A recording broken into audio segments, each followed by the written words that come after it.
Сочиде кыргыз-орус стратегиялык кызматташтыгы талкууланды. Эки өлкөнүн башчылары Евразиялык экономикалык биримдиктеги тереңдетилген интеграция маселеси тууралуу сүйлөштү. Жолугушууда Владимир Путин Россия Федерациясы эгемен өлкөлөрдүн көз карандысыздыгын сыйлап, башка мамлекеттердин ички ишине эч качан аралашпай турганын айтты. Путиндин айтымында Орусия Кыргызстандын жетекчилигинин өлкөдөгү ички саясий турукташтыруу аракеттерин колдойт. Айрыкча шайлоо маалындагы стабилдүүлүк маанилүү.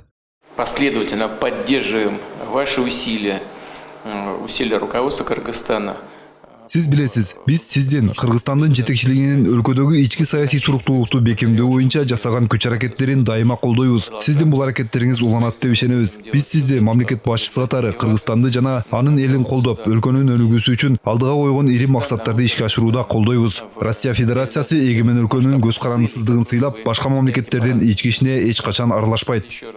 Жолугушууда Сооронбай Жээнбеков пандемия учурунда Кыргызстандагы эпидемиологиялык абалды турукташтырууга Орусия чоң жардам көрсөткөнүнө токтолду. Ал орус лидерин коронавируска каршы вакцинаны дүйнөдө биринчилерден болуп каттаганы менен куттуктады. Өлкө башчы ооруга каршы вакцина кыргызстандыктар үчүн дагы жеткиликтүү болоруна ишеним артты. Кыргызстан стратегиялык өнөктөштүн колдоосун дайыма сезерин билдирип, Орусияда жашаган кыргызстандыктар үчүн колдоо көрсөтүп жаткан орус президентине ыраазычылыгын билдирди.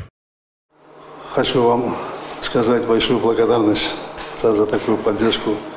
Россия тарапка бир катар багыттар боюнча көрсөткөн колдоосу үчүн ыраазычылык билдиребиз. Кыргызстан Россия менен кылымдар бою далилденген тарыхый достук мамилелерин жогору баалай турганын билдирем.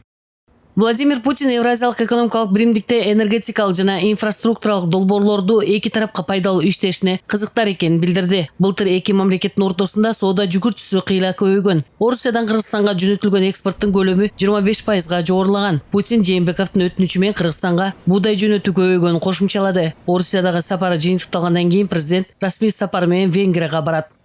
Будапештте биринчи кыргыз-венгер бизнес форуму өтөрүн белгилеп кетким келет.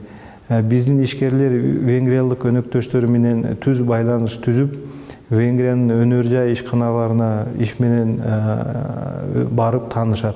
Венгрияга болгон иш сапарын алкаганда өлкө башчы Будапештте Чыңгыз Айтматов атындагы эс алуу багынын ачылышына катышып, кыргызстандыктар менен жолугушат. Гүлмира Үмүталиева, Бакыт Кошалиев, 5 канал.